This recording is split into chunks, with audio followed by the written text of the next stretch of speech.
नमस्कार प्यारे साथियों, आप सभी का बहुत बहुत स्वागत है PTs IAS academy current affairs और एडिटोरियल एनालिसिस सेशन में। आज हमारा 23वां लेक्चर है। 12 जुलाई का हिंदू लेकर हम हाजिर हैं। ये सीरीज हमने सभी बहुत ही सिंसियर यूपीएससी और स्टेट सर्विसेज एस्पायरेंट्स के लिए बनाई है। आप इसका पूरा लाभ लें और अभी तक की सारी प्लेलिस्ट पूरी देख लें, अपनी नोटबुक बनाएं। जितनी बातें हम बताते हैं, आप पीडीएफ तो डाउनलोड करते ही हैं, लेकिन साथ ही साथ जो एक्स्ट्रा बातें हम बताते हैं उनके नोट्स बनाते चलें, आपको बहुत काम आएंगे। आज के हिंदू में से मैं ये 4 लेख लेकर हाजिर हूं, तो काम शुरू किया जाए। और बड़े मजे की बात है, ये चारों आज GS2 से ही हैं। तो हमारा आज, जैसे आपको बताया था, 10 जुलाई हमारा 29th हैप्पी बर्थडे था। तो ये जो हमारा 30वां वर्ष शुरू हुआ है, हम कमिटेड हैं आपकी सफलता के प्रति। Wish you all the best और आपका साथ इसी तरह बना रहे।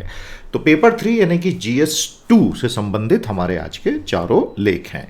तो जो पहला एनालिसिस है आज का हमारा प्रीलिम्स GS2, और ऐसे में आपको बहुत काम आएगा क्योंकि ये सहकारिता मंत्रालय से संबंधित है। मिनिस्ट्री ऑफ कोऑपरेशन यानी कि सहकारिता मंत्रालय। तो क्या कहता है हिंदू का एडिटर? वो कहता है cooperatives need cooperation and not control. अगर आप सहकारिता का एक केंद्रीय मंत्रालय बना रहे हैं, एक ऐसा विषय जो कि हमारे संविधान की 7वीं अनुसूची में स्टेट लिस्ट में है, तो फिर आप उसको कंट्रोल के लिए ना बनाएं, आप उसको सपोर्ट के लिए बनाएं, तो वो बहुत अच्छा रहेगा। चलिए, बहुत बढ़िया, समझते हैं। तो आपको ये कोऑपरेटिव मूवमेंट की बहुत अच्छी जानकारी मिल जाएगी दोस्तों। आज इसकी समरी कमेंट थ्रेड में ज़रूर लिखना। भारत में जो सहकारिता के विभिन्न संगठन बने हुए हैं, कोऑपरेटिव्स, वो बहुत बड़े विकास के इंजन होते हैं।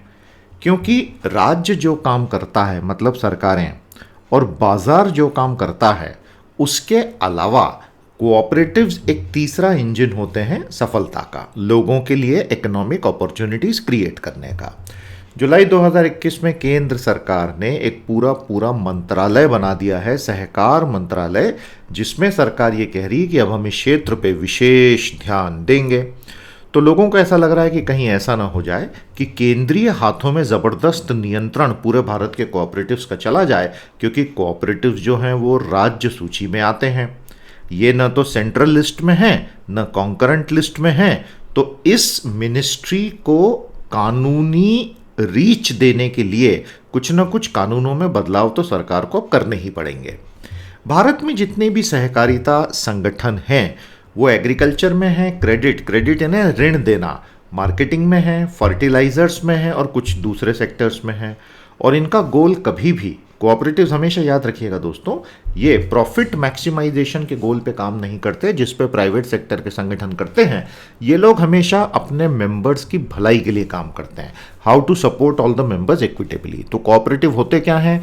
जब किसी क्षेत्र विशेष के बहुत सारे लोग मिलकर बैठ जाते हैं, 100, 200, 1000, 5000, और वो ये बोलते हैं कि अब हम अपना संगठन बनाएंगे, तो जो मेंबर्स होते हैं वही मालिक होते हैं, और वो कोऑपरेटिव उन्हीं की सर्विस करता है, और उसमें प्रॉफिट ज़्यादा से ज़्यादा कमाओ, ये लक्ष्य कभी होता ही नहीं है। तो कोऑपरेटिव एक बिल्कुल अलग खेल है, समझ गए? अमूल एक कोऑपरेटिव है, लिज्जत पापड़ एक कोऑपरेटिव है। कोऑपरेटिव्स का काम होता है अपने अपने क्षेत्रों की सेवा करना। जहां जो सामान्य मुनाफा कमाने वाले बाजार हैं और व्यापारी हैं, वो ध्यान नहीं देते, वहां कोऑपरेटिव्स आते हैं। तो ये सामाजिक संगठन हो गए एक तरह से। तो नेचुरली इनकी राजनीति में स्थानीय स्तर पे पकड़ बहुत अच्छी बनने लगती है। IFFCO, Indian farmer fertiliser cooperative limited, Bharat में आज उर्वरक क्षेत्र में 1/3 हिस्सा लेके बैठा है। Milk, cotton, handloom, housing, edible oil, sugar, fisheries, इन सब क्षेत्रों में भारत के अलग अलग राज्यों में कोऑपरेटिव बने हुए हैं। कुछ राज्य जैसे केरल वगैरह हैं, वहां तो आईटी पार्क्स और मेडिकल कॉलेजेस भी कोऑपरेटिव में चलाए जा रहे हैं, ताकि मैक्सिमम लोगों तक उसकी रीच पहुंचे। कुछ ऐसे क्षेत्र हैं जैसे बीमा, वहां आज तक कोऑपरेटिव नहीं बने क्योंकि उसके विनियामक प्रावधान ही नहीं है। भारत में कोऑपरेटिव्स पे पहला कानून अंग्रेज लेकर आए थे 1904 में, और ये ब्रिटिश राज में आया था। हमारे भारत में आर्थिक उदारीकरण 1991 में राव सरकार ने किया, और 2002 में पहली बार अटल बिहारी वाजपेयी की सरकार मल्टी स्टेट कोऑपरेटिव सोसाइटी अधिनियम 2002 लेकर आई थी। यदि आज 2021 के बाद से केंद्र सरकार धीरे धीरे भारतीय कोऑपरेटिव्स की पॉलिटिकल ताकत यूज करने के लिए सोच रहा है, तो वो काफ़ी घातक हो सकता है।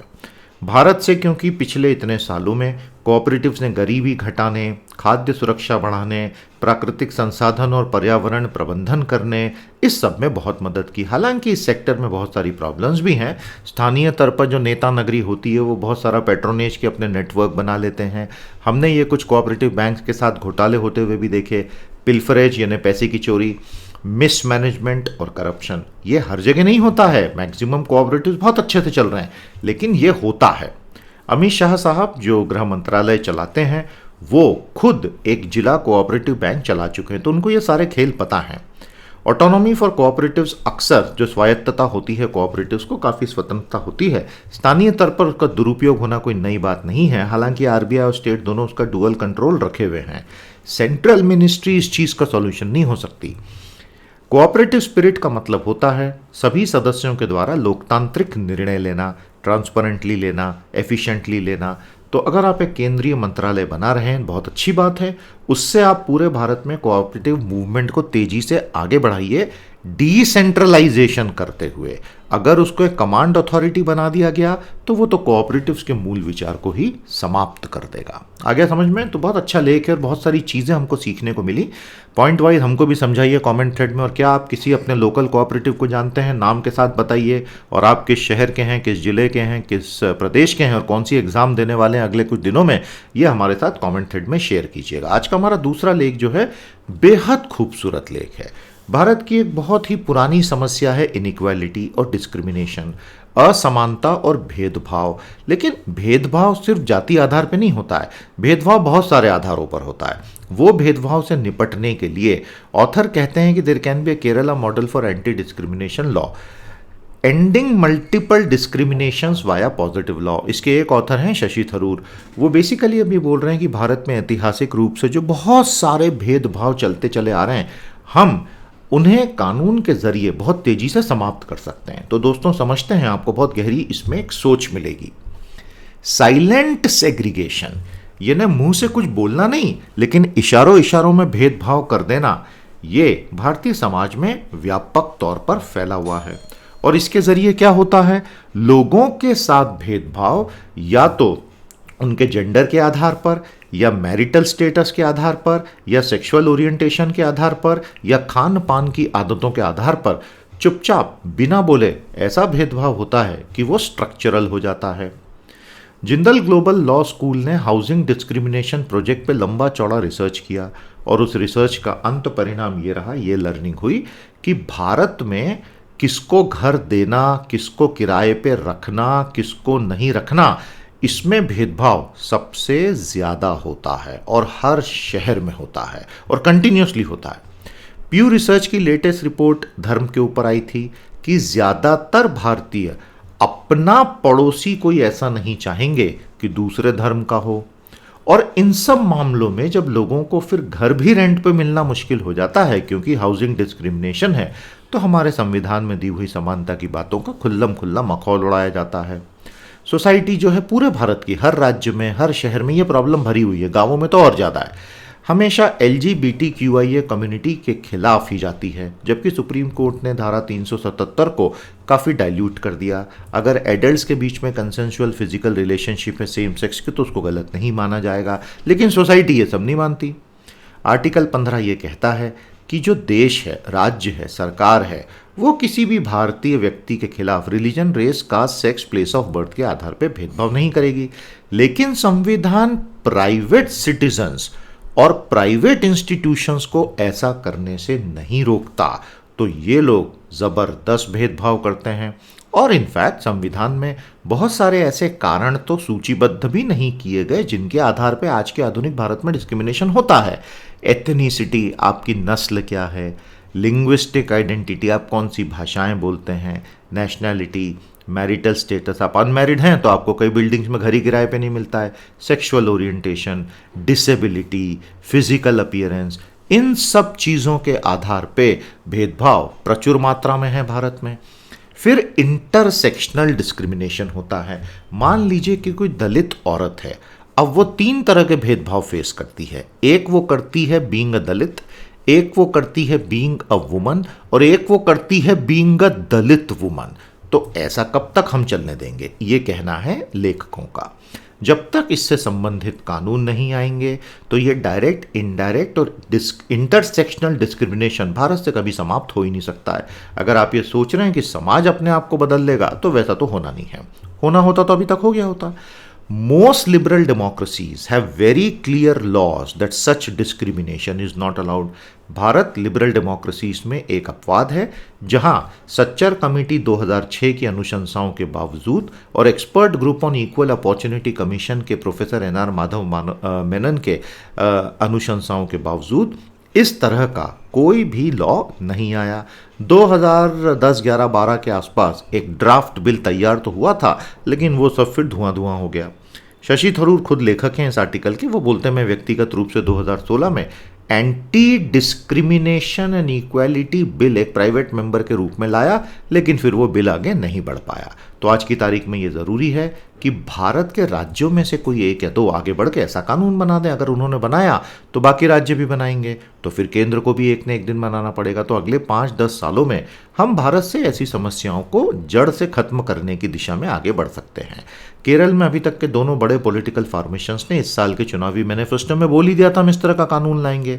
तो ये राज्य क्या कर सकते हैं, list 3 in the 7th schedule of the constitution की 8th एंट्री का इस्तेमाल करके ऐसा कानून बनाकर सिविल पेनल्टीज लगा सकते हैं। इसमें कोई क्रिमिनल पेनल्टीज नहीं होंगी, इसमें आप पे मॉनेटरी पेनल्टीज होंगी या कोई दूसरी सिविल पेनल्टीज होंगी अगर आप ऐसा भेदभाव करेंगे तो ऐसा बिल क्या करेगा, ये है सारी कहानी। आप देखिए भारत में भेदभाव कितने प्रकार का साइलेंट सेग्रीगेशन चल रहा है। ऐसा कानून इन सब लोगों को प्रतिबंधित करेगा भेदभाव करने से।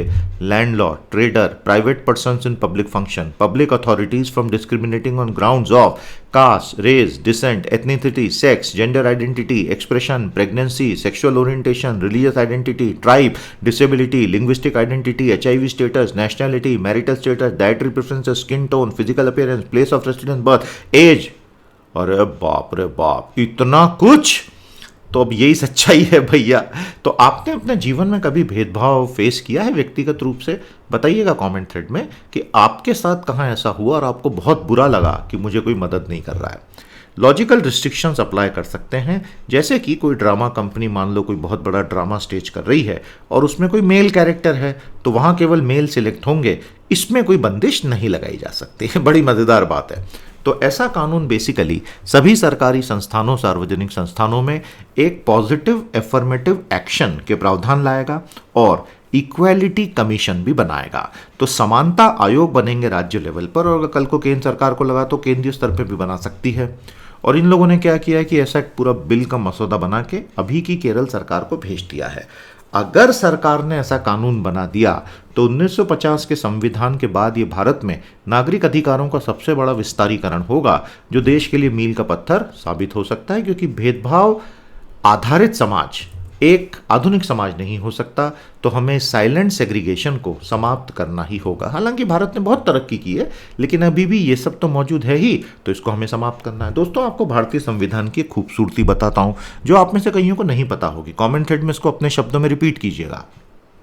जब संविधान फाइनली लागू हुआ तो उसने भारत के हजारों साल के इतिहास में एक बहुत बड़ा परिवर्तन करते हुए पहली बार भारत के नागरिकों को फंडामेंटल राइट्स दिए।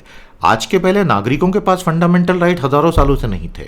सब कुछ सामुदायिक या सामाजिक स्तर पे होता था, उनको अधिकार होते थे। But for the first time in India the individual was given primacy and brought at the centre and society was made secondary. सामाजिक अधिकार सेकेंडरी हैं, प्राइमरी है इंडिविजुअल। यह है भारत का संविधान। कितने लोगों को ये बात पता भी है, सोचिए। प्यारे दोस्तों, आज का हमारा तीसरा एडिट तैयार है। प्रीलिम्स, GS2 और ऐसे में आपको काम आएगा भारत इटली के संबंध, और वो भी हिंद प्रशांत की डिबेट के कंटेक्स्ट में। तो एक बार मुझे जरा कमेंट थ्रेड में बताओ कि पिछले 2 सालों से हम लोग ये बार बार इंडो पैसिफिक का राग सभी लोग अलाप रहे हैं। तो ये है क्या इंडो पैसिफिक, जरा बताओ मेरे को। इंडो पैसिफिक क्षेत्र में अचानक से बड़ी बड़ी पश्चिमी ताकतों की रुचि जाग गई है और वो सभी ने भारत के साथ बातचीत की है, क्योंकि भारत नेचुरली इतना बड़ा पेनिनसुला है भारत का, और वो पूरा इंडो पैसिफिक क्षेत्र पर ऑटोमेटिकली इंडियन ओशन की वजह से एक प्रभुत्व तो बना ही हुआ है। और ये सबको समझ में आ गया कि जो पारंपरिक और एकदम ही रिजिड गठबंधन होते थे वो आज की उभरती हुई जटिल भू राजनीतिक समस्याओं का समाधान कर नहीं पाते हैं। और विशेष तौर पर हिंद प्रशांत क्षेत्र में जो एक बहुत वास्ट भूगोल है, और यहाँ पे चीन बहुत आक्रामक है, और यहाँ कोई ऐसी मल्टीलैटरल बॉडी है नहीं जो इस चीज़ को निपटा सके, इसीलिए इंडो पैसिफिक का डिबेट बहुत तेज हो गया है। इस संदर्भ में पिछले कुछ सालों से क्वाड ने अचानक से गति पकड़ ली। हालांकि 10 साल पहले जब पहली बार कोशिश हुई थी तो क्वाड बहुत जल्दी अपनी मौत मर गया था, क्योंकि इंडिया का इंटरेस्ट खत्म हुआ था। अब चाइना ने जब से लाल लाल आंखें दिखानी शुरू की हैं तो भारत को समझ में आ गया है कि चाइना को डबल लाल आंखें दिखानी पड़ेंगी, नहीं तो शी जिनपिंग के तो समझ आएगी नहीं बात। तो इसलिए भारत ने क्वाड को आगे बढ़ाया, तो पश्चिम बहुत खुश है। और जो देश सिमिलर डेमोक्रेटिक वैल्यूज़ वाले हैं वो सब एक साथ आ रहे हैं, क्योंकि इसमें मैरीटाइम सिक्योरिटी, समुद्री सुरक्षा, पैंडेमिक रिस्पांस, ट्रेड रिलेशन सब कुछ आ गए हैं। इटली ये चाहता है कि अब वो हिंद प्रशांत क्षेत्र की स्ट्रेटजी बनाए, और भारत और जापान को ट्रायलैटरली ज्वाइन कर रहा है। तो अब हम देखेंगे इंडिया, इटली, जापान त्रिपक्षीय, समझ में आया, ट्रायलैटरल। और ये एक इटली की पारंपरिक सोच से विपरीत है। नॉर्मली वो लोग क्या करते हैं इटालियंस, वो अपने अटलांटिक रीजन पे यानी अंध महासागर क्षेत्र में और यूरोपीय क्षेत्र पे ही ध्यान देते थे, लेकिन पहली बार अब वो बोल रहे हैं कि नहीं भैया, हम भी यहाँ इंडो पैसिफिक में आएंगे, क्योंकि हम भी डेमोक्रेसी हैं, हमारे यहाँ भी ह्यूमन राइट्स मायने रखते हैं, इंडिया में भी ह्यूमन राइट्स मायने रखते हैं, तो हम सारे दोस्ती कर लेंगे। इटली के प्रधानमंत्री मारियो द्रागी, इसके पहले वो एक बहुत बड़े बैंकर हुआ करते थे, कौन से बैंक के बताओ बेटा, वो इसमें व्यक्तिगत रुचि ले रहे हैं। और उन्होंने खुल के बोल दिया है कि ये जो चाइना है ना, इसकी व्यापारिक गतिविधियां बड़ी अनफेयर हैं। और वो तो सीधे सीधे द्रागी साहब तो यूरोपियन यूनियन को बोल रहे हैं कि चाइना में जो मानव अधिकारों को कुचला जा रहा है मिलिट्री के बूट के नीचे, उसके ऊपर आवाज़ उठाओ भाई, डरो मत। इटली ये बोलता है कि मैं अपनी एक बड़ी आर्टिकुलेट पॉलिसी लेकर आऊंगा इंडो पैसिफिक पे। आर्टिकुलेट शब्द बड़ा अच्छा होता है। आर्टिकुलेट एक वर्ब भी होता है, क्रियावाचक भी होता है, और आर्टिकुलेट एक एडजेक्टिव भी होता है, विशेषण भी। यहाँ हमने उसको एज एन एडजेक्टिव यूज़ किया, मैंने अभी जो यूज़ किया था कि it will bring an articulate policy, यानी बहुत अच्छे से बताई हुई। और आर्टिकुलेट एज अ वर्ब यानी मैं बहुत स्पष्ट तरीके से बोलूँगा। तो जब आप इंग्लिश पढ़ते हैं दोस्तों, तो बहुत ज़रूरी होता है कि पार्ट्स ऑफ स्पीच आपको मालूम होना चाहिए, noun, pronoun, adjective, verb, adverb, conjunction, preposition, क्योंकि उसके बिना आपका जो सेंटेंस कंस्ट्रक्शन है वो हमेशा टूटा फूटा रहेगा। बिना पार्ट्स ऑफ स्पीच को सीखे और बिना ये जाने कि कौन सा शब्द कहाँ नाउन है, कहाँ वर्ब है, कहाँ एडजेक्टिव है, आपका अंग्रेजी भाषा पे कमांड कभी भी अच्छा नहीं बन पाएगा। इसलिए पार्ट्स ऑफ स्पीच पे बहुत ध्यान दीजिएगा। तो इटली बोलता है कि भैया अब हम एक अच्छी सी इंडो पैसिफिक स्ट्रेटेजी बनाएंगे, और इंडिया, जापान, इटली से उसको बहुत उम्मीद है, उस ट्रायलैटरल से। और वो Italy as a part of EU नहीं होगा, वो इटली एज अ कंट्री आ रहा है, समझ गए। तो ये जो नया त्रिपक्षीय गुट बन रहा है, इससे भारत और इटली के द्विपक्षीय को भी बहुत फायदा होगा। क्यों? क्योंकि देखिए, रोम और टोक्यो के रिश्ते हमेशा से बहुत अच्छे रहे हैं, और टोक्यो इंडिया के रिश्ते बहुत अच्छे हैं। तो टोक्यो दिल्ली बहुत अच्छा है, रोम टोक्यो बहुत अच्छा है, तो बाय डेफिनेशन दिल्ली टोक्यो जो है अच्छा होने की वजह से रोम टोक्यो अच्छा होने से दिल्ली रोम भी अच्छा हो जाएगा। G20 का लीडर समिट होने वाला है अक्टूबर में रोम में, और उसमें भारत जाएगा ही जाएगा। और 2023 में तो भारत राष्ट्रपति बनने वाला है, अध्यक्ष बनने वाला है, वेरी सॉरी, राष्ट्रपति गलत शब्द यूज हो गया, भारत अध्यक्ष बनने वाला है G20 का, और भारत में ही होगा सारा समिट, ठीक है। तो ये एक सांस्थानिक कोऑर्डिनेशन का बिल्कुल सही समय आ चुका है। तो कहने की बात यह है कि ट्रेड एंड इकोनॉमी हो या सिक्योरिटी हो, भारत और इटली और जापान एक त्रिपक्षीय सप्लाई चेन डेवलपमेंट पे काम कर सकते हैं और इंडो पैसिफिक पार्टनरशिप कर सकते हैं। समय आ गया है कि एक सही तरह की भागीदारी बनाया जाए। तो भारत के फॉरेन रिलेशंस में ये आपको बहुत बहुत मददगार होगा। समरी निकालिएगा दोस्तों। चारों प्लेलिस्टें कितने बच्चों ने अभी तक सारी देख ली, जरा कंफर्म करो। सारे सेशन देखे, सब लाइक किए, शेयर किए, अपने दोस्तों को हमारे चैनल से जोड़ रहे हैं। इस चैनल को आगे बढ़ाना आपकी जिम्मेदारी है। आप जितने सेशंस देखोगे, लाइक करोगे, शेयर करोगे, जुड़ोगे, सब्सक्राइब करोगे, उतनी हमारी टीम की हिम्मत बनी रहेगी। तो भाई आपके ऊपर है। दोस्तों, आप में से कई लोगों ने हमसे रिक्वेस्ट किया कि सर हिंदू के अलावा दूसरे एडिटोरियल भी लाइए। देखिए, एक बात समझिए, एक एक सेशन बनाने में कई घंटे लगते हैं, तो ये अपने आप में कमिटमेंट होता है। ये तो हम फ्री सर्विस आपको दे रहे हैं, कमिटेड है, देते रहेंगे जब तक दे सकेंगे, आपका साथ मिलता रहेगा। लेकिन हमारा एक बहुत अच्छा प्रीमियम कोर्स है पावर ऑफ 10। कल ही मैंने इसका 56वां सेशन लिया। इस हर सेशन में, हर संडे को होता है वो सेशन, 2 घंटे की क्लास होती है। तो अभी तक हम 56 क्लासेस ले चुके हैं और उसमें हर सेशन में 10 एडिट में लेता हूँ। उसमें तो मैं इकोनॉमिस्ट के, साइंटिफिक अमेरिकन के, इंडियन एक्सप्रेस के, हिंदुस्तान टाइम्स के, इकोनॉमिक टाइम्स के, सबके एडिट लेता हूँ और 10 शानदार एडिट हर संडे। तो आप में से जो बहुत सीरियस स्टूडेंट हैं, आप उसको 1 महीने के लिए ट्राई करो। ये मैंने लिंक्स दी हैं, चाहो तो यूट्यूब पर आ जाओ, चाहो तो पीटी की साइट पर आ जाओ। 1 महीने 6 महीने के कोर्सेज अवेलेबल है पावर ऑफ 10 के, बहुत ही रीजनेबली प्राइस्ड है। और आप आओगे उस दिन, पहले दिन आपको उसके 56 सेशन तो पढ़ने के लिए पहले ही दिन मिल जाएंगे, एक एक सेशन 2-2 घंटे का। तो आपका तो एक झटके में जो है 1 महीने का इन्वेस्टमेंट वैसे ही वसूल हो जाता है। लेकिन आप एक बार आओगे तो छोड़ के नहीं जाओगे, इतनी अच्छी क्वालिटी है। तो आगे बढ़िए और कॉन्फिडेंस के साथ सही जगह इन्वेस्ट कीजिए। प्यारे दोस्तों, आज का हमारा चौथा और अंतिम जो एडिटोरियल है प्रीलिम GS2 और ऐसे का, protecting Indian adolescents and demographic dividend. काफी गंभीर चेतावनी यहाँ पे दे रहे हैं दोनों ऑथर कि जिस प्रकार से भारत के एडोलेसेंट्स की शिक्षा बंद हो गई है पिछले साल से, अगर उस पर जल्दी से कोई कार्रवाई नहीं की गई तो आने वाले सालों में भारत को अपने डेमोग्राफिक डिविडेंड को भुनाने में बहुत दिक्कत हो सकती है। तो डेमोग्राफिक डिविडेंड का मतलब होता है जनसांख्यिकी लाभांश, जिसका मतलब होता है कि आपके यहाँ कार्यशील आबादी आपकी डिपेंडेंट पॉपुलेशन से ज्यादा होगी। तो भारत में यही स्थिति है। यूएनडीपी ने हाल ही में बोला, 11 जुलाई को हर साल वो वर्ल्ड पॉपुलेशन दिवस सेलिब्रेट करता है, कि भाई भारत की पॉपुलेशन जो पहले सोचा था उससे 12 साल पहले स्टेबिलाइज हो जाएगी। स्टेबिलाइज है ना, अपनी पीक पर आ जाएगी और उसमें आने वाले नए बच्चों की गति जो है बहुत कम हो जाएगी। ऑलरेडी भारत का टोटल फर्टिलिटी रेट जो है वो 2.1 और उससे कम हो गया, विच इज रिप्लेसमेंट रेट।